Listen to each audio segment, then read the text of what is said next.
deixa eu comentar um negócio com vocês. Tem, assim, uns contra-argumentos, às vezes, contra-argumentos, ou esboços de contra-argumentos, a coisas que eu falo aqui, a discussões em que eu participo, que eu acho muito ruim, tá? Assim, tipo, não estou dizendo que eu não estou ao alcance de crítica, muito pelo contrário.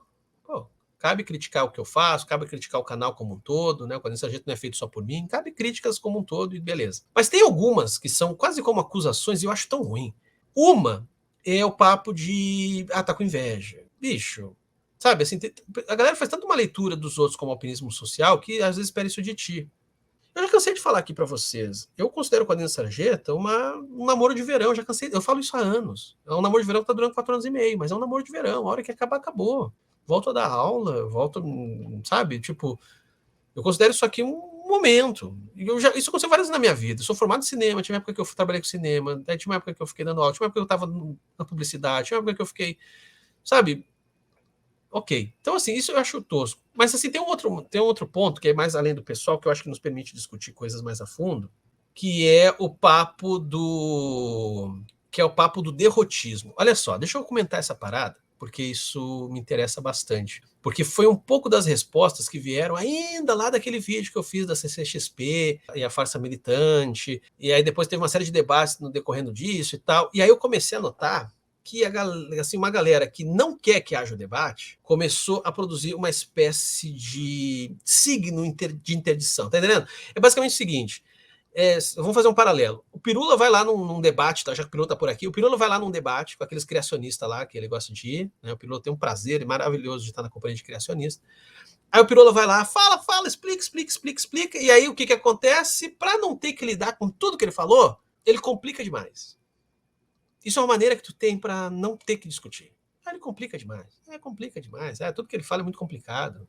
É complicado demais. Tal. E o papo do tal do derrotismo jogam muitas vezes para o debate que eu estou tentando levantar. Isso e esse o derrotismo é só mais um signo, vão ter outros. Já teve vários outros. Ele fala isso porque é inveja. Fala isso porque não foi chamado para panelinha. Não fala isso porque é anti sei lá quem. Fala isso porque o próximo da vez é o tal do derrotismo, né? Vamos lá, vamos falar sobre isso. Isso é um papo bom. Eu acho esse papo bom.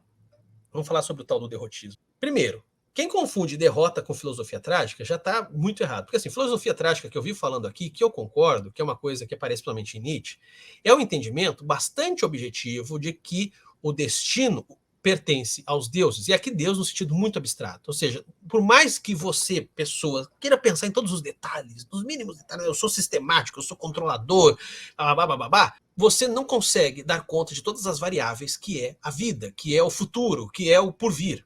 Você não dá conta. Você não dá conta. Então, o destino não pertence a você. Porém, historicamente, quando as pessoas resolvem se tornar senhoras do destino, ou seja, quando elas passam a adquirir uma visão triunfalista, merdas acontecem. Por isso que uma filosofia trágica ela não está dizendo que você não deva lutar contra a opressão, que você não deva se posicionar, se organizar politicamente, nada disso. Filosofia trágica não é contra isso. Ela não está dizendo, vai dar merda, então nem faz. Não, ela está dizendo o seguinte, faça, lute. Como um herói trágico luta. O herói trágico, se você pega a tragédia grega, ele luta sabendo que vai perder. Perder completamente? Não. Às vezes ele tem vitórias no processo. Mas ele no final vai perder. Por que ele sabe que no final vai perder? Porque no final ele vai morrer. Isso está na tragédia grega. Tu não tem como lutar contra a morte. Entendeu? E isso é uma metáfora. Por isso que o Nietzsche vai ver na tragédia grega uma metáfora para a vida. A gente passa a vida inteira lutando, fazendo projetos e pá. Mesmo que você esteja em depressão, se soltarem um lobo faminto do teu lado, tu vai sair correndo. Então a gente luta pela vida a todo momento. Na maioria das vezes, exceto pessoas que estão num estágio de depressão, de melancolia muito profundo, mas na maioria do tempo a gente luta pela vida. Mas a gente luta pela vida sabendo que no final o dia a morte ganha. Que nem aquela história que eu analisei aqui, tanto em vídeo longo quanto em vídeo curto, da Chapeuzinho Vermelho, da Emily Carroll, esse é o nome da autora. A história é muito boa, uma história de terror, que a gente vê a Chapeuzinho Vermelho. A história é um pouco diferente, que mostra que parece que os pais são separados, então ela não vai visitar a vovozinha, ela vai visitar o pai, então ela sai da mãe, vai pro pai e ela corta o bosque e tal. A mãe fala para ela não ficar até tarde na noite, né, para ela não querer dar nenhuma volta maior, para seguir só no caminho já conhecido. Ela desobedece, porque ela gosta das flores, ela gosta da noite no bosque, ela chega tarde, e aí tu fica naquela expectativa do tipo, vai dar merda. E aí ela chega na casa do pai e não aconteceu nada. O pai é o lobo? Nada, tá tudo de boa, tudo de boa. E ela vai pro quarto. E aí, galera, tem uma das coisas que até hoje mais me arrepiou lendo uma história em quadrinho, porque ao longo do trajeto dela tinha uma lua cheia, sacou? E de repente aquela lua pisca. Pá! aquela lua cheia não era uma lua, era o olho do lobo. Eles fazem o lobo como se fosse o Godzilla, uma figura da noite, é um ser de trevas monumental. E daí o lobo fala para Chapeuzinho Vermelho o seguinte: você teve sorte hoje, e você provavelmente vai ter mais outros dias de sorte. Mas eu, o lobo, só preciso de sorte um único dia. Você precisa de sorte todos os dias. E eu só preciso de um. Ou seja, a gente luta pela vida a todo momento. A morte só precisa de sorte um único dia. E ela vai ter, uma hora ou outra ela vai ter essa sorte. Quando a gente pensa no herói trágico, ele não é o cara que para de lutar. Ele é o cara que tem a consciência de que, por mais que ele acredite em certas coisas, e isso não serve para desmobilizar, pelo contrário, ele vai continuar lutando pelo acredita, ele sabe que no final o destino pertence aos deuses. Ponto. Esse é o reconhecimento. Aliás, isso é até doido, né? Eu defender isso, sendo que muitas vezes eu vivo criticando aqui o conceito de humildade e tal, o pessoal vai dizer, porque o Link é arrogante. Vocês já sacaram que arrogante é justamente o contrário? Arrogante é defender uma ideia triunfalista. Não, a gente venceremos, porque se resolve o mundo assim, assim, assim, assado. Essa ideia triunfalista, ela é o suprassumo da violência humanista. Toda vez, depois que o homem passou a ser o centro da questão, principalmente a partir da era moderna, e que se passou a ter uma visão que o destino não era mais pertencer aos deuses, sim aos homens, nós homens, e homem mesmo, não é para mulher se meter nisso, sempre foi essa construção machista, que o destino pertence aos homens. Quando se passou a ter isso, avançamos em muita coisa, mas a tragédia permaneceu viva. A gente avançou em 500 coisas, e aí a gente, nesse avanço, perdeu o controle de todas as coisas que a gente criou. A energia nuclear vai mudar o mundo, fizemos uma porra de uma bomba, né? Vivemos até hoje sob o medo de morrer por causa dessa merda. Não era para ter inventado? Não, mas é uma leitura trágica dizer, foi feito, talvez devesse ser feito, porque há um avanço nisso, mas o destino não está ao nosso alcance. Não está ao nosso alcance.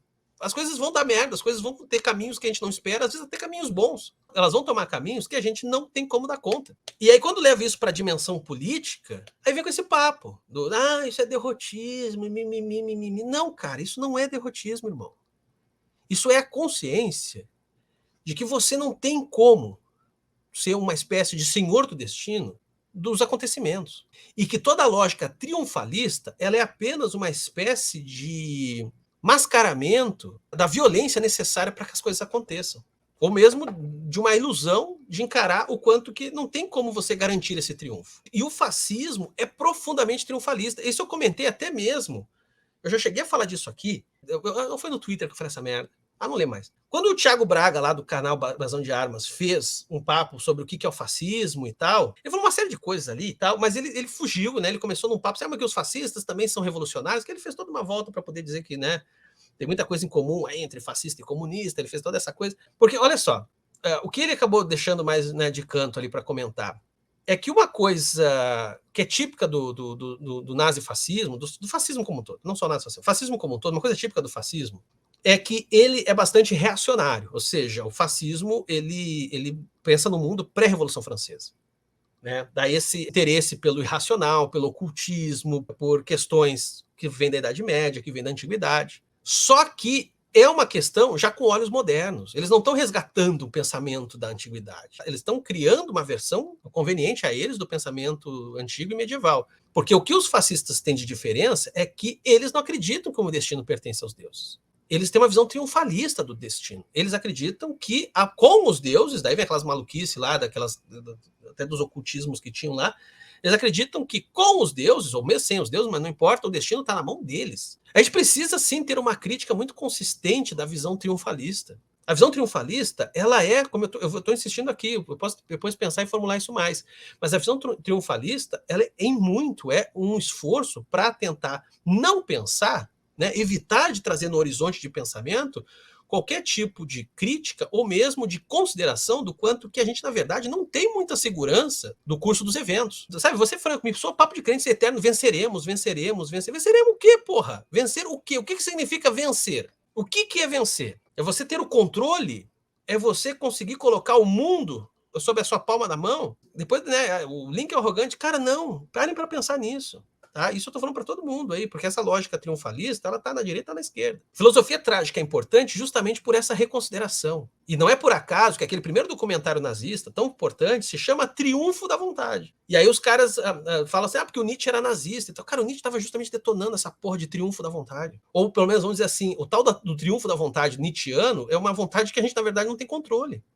Enquanto que os nazistas estavam criando uma ideia de triunfo da vontade, de uma vontade que você consegue ter controle. Basta a gente querer, fazer e acontecer, e o mundo vai ser assim, assim, assado. Não sei se ficou claro essa porra também. Esse vídeo é um corte da Live do Caos que acontece no canal do Quadrinhos da Sarjeta todo domingo à noite por volta das 9h30, geralmente. Então curta e compartilhe este vídeo. E se inscreva lá no Quadrinhos da Sarjeta, assim como aqui no Cortes da Sarjeta, pessoa vagabunda.